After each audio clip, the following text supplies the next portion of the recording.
আসসালামু আলাইকুম। আশা করি সবাই ভালো আছেন। কৃতজ্ঞতা আল্লাহর কাছে যে তিনি তার কিতাবের একটি চমৎকার সূরা নিয়ে আজকে আলোচনা করার জন্য আরেকটি চমৎকার পরিবেশ আমাকে সুযোগ দিয়েছেন। আছি বর্তমানে স্কটল্যান্ডের একটি অ্যাবারডিন শহরের একটি সমুদ্রের বিচে। চমৎকার পরিবেশ, রৌদ্রোজ্জ্বল আবহাওয়া।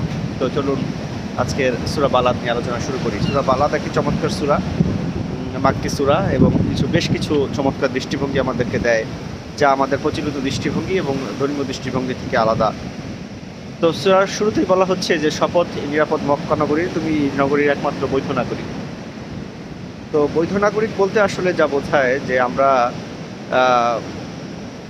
সমাজের চোখে আপনি যখন কিতাব নিয়ে চর্চা করতে যাবেন তো অনেক সময় অগ্রহণযোগ্য, আপনি অপরাধী, আপনি ক্রিমিনাল হতে পারেন। যেমন নবীকে হইতে হয়েছে মক্কায় এই অবতীর্ণ সূরা পরে, বা মক্কায় তিনি যখন আল্লাহর বার্তা প্রচার করা শুরু করেন তাকে পালিয়ে যেতে হয়েছে, হিজরত করতে হয়েছে মদিনায়। আর এই সূরায় আল্লাহ সেই রাসূলকে গ্যারান্টেড করছেন তুমি নগরীর বৈধ, অর্থাৎ বাকি যা আছে, বাকি যারা তোমাকে আসলে অবমূল্যায়ন করছে, যাদের জন্য তোমাকে পালিয়ে যেতে হচ্ছে, তারাই শহরের অবৈধ। তো সমাজ যা দেখে আর আল্লাহ যা দেখান তা আসলে ভিন্ন। তার পরবর্তীতে বলা হচ্ছে আরও দুটি শপথ করে মানুষকে আসলে সৃষ্টি করা হয়েছে শ্রম নির্ভর করে। তো আল্লাহ অন্য একটি সূরায় বলছেন যে মানুষ আসলে শ্রম নির্ভর, অর্থাৎ আমরা যা পৃথিবীতে করি তা শ্রমের বিনিময়ে পেতে হয়, এবং মানুষ যেন একটি শ্রম দেয়, বিশেষ শ্রম তার প্রতিপালকের দিকে, অতঃপর সে তার রবের সাথে গিয়ে দেখা করে। তো আমরা পৃথিবীতে যেমন সব কিছুই আসলে শ্রম করে পাই, তো আল্লাহ চাচ্ছেন আমরা একটা বিশেষ শ্রম আসলে দেই আল্লাহর দিকে, এবং সেইটা যেন গ্রহণযোগ্য হয়, কিয়ামতের দিন যেন সেটা আমাদের আল্লাহর কাছে আসলে প্রদর্শনযোগ্য হয়। তা আমাদের খতিয়ে দেখা দরকার আমরা আসলে কি করছি আমাদের প্রতিপালককে ভালোবেসে। তারপরে বলছে মানুষ নিজেকে দেখি কি মনে করে, তাকে কি কেউ দেখছে না?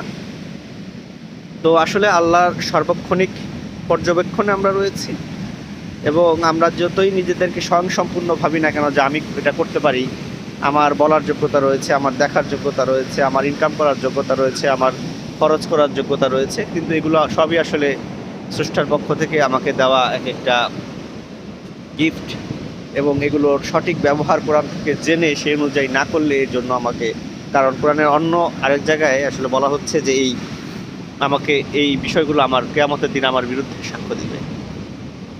তো সেই দৃষ্টিকোণ থেকে আল্লাহ স্মরণ করিয়ে দিচ্ছেন যে আমি কি তাকে দুটি চোখ, দুটি ঠোঁট এবং জিহ্বা দেইনি? তো আসলে আমি কি বলছি, কি দেখছি, কি ভাবছি, এই ফ্যাকাল্টিসগুলো আল্লাহর দেওয়া একটি গিফট এবং ফ্যাসিলিটিস। তো সেগুলো আসলে কোন কাজে ব্যবহৃত হচ্ছে, কি বলছি, কি দেখছি, এগুলোর হিসাব ব্যাপারে যেন আমরা সর্বক্ষণ সচেতন থাকি, সে তাগিদ কোরআন আমাদেরকে দেয়। তারপরের অংশটা বেশ আরও ইন্টারেস্টিং। আল্লাহ দুটি পথের বলছেন, আমি কি তাকে দুটি পথ দেখাইনি? কিন্তু সে দুর্গম পথটি অতিক্রম করার সাহস করেনি। অর্থাৎ আল্লাহ স্বয়ং নিজে বলছেন যে সৎকর্মের তালিকা তিনি দিতে যাচ্ছেন, সে পথটি দুর্গম। তো আমরা আসলে এগুলোকে ধর্মীয় বিধান হিসাবে যদিও না জানি, আমরা জানি নামাজ, রোজা, হজ, জাকাত এগুলোই আসলে ধর্মীয় বিধান, কিন্তু আল্লাহ আমাদেরকে যেই সৎকর্মের সাথে আসলে কিতাবে পরিচয় করিয়ে দেন তা আমাদের চর্চায় কম, আমরা সেগুলোকে গুরুত্বহীন মনে করি।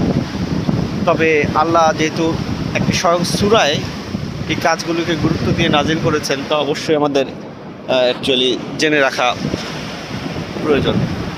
তো এই সূরার প্রথমেই বলা হচ্ছে যে যেই দুর্গম পথের বর্ণনা, যে কে তোমাকে জানাবে সেই দুর্গম পথটি কি। তো সেই দুর্গম পথের বর্ণনা দিতে গিয়ে বলা হচ্ছে যে কোনো দাসকে বন্ধন মুক্ত করা, অর্থাৎ দাসমুক্ত করা, কেউ ঋণগ্রস্ত থাকে সেই ঋণের বোঝা থেকে তাকে মুক্ত করার চেষ্টা করা।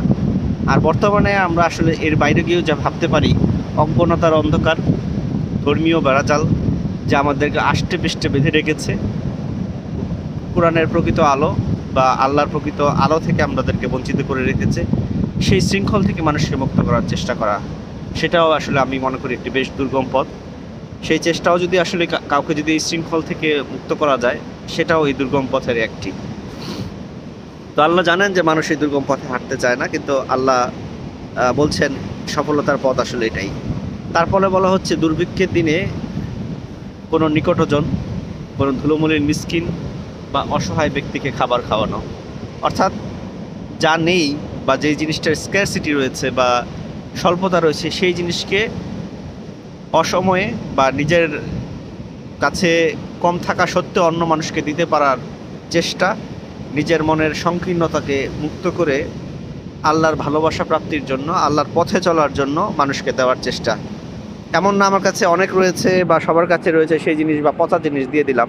তো যে জিনিসটার এখন দুর্ভিক্ষ চলছে, হোক সেটা খাদ্য, হোক সেটা নলেজ, হোক সেটা জামা কাপড়, যেটাই হোক না কেন, আপনার আশেপাশের মানুষের প্রয়োজন, যার যোগ্য প্রার্থীর প্রয়োজন, সেই অনুযায়ী আল্লাহর পথে চলার জন্য সেই জিনিসটাকে বিলিয়ে দেওয়ার চেষ্টা।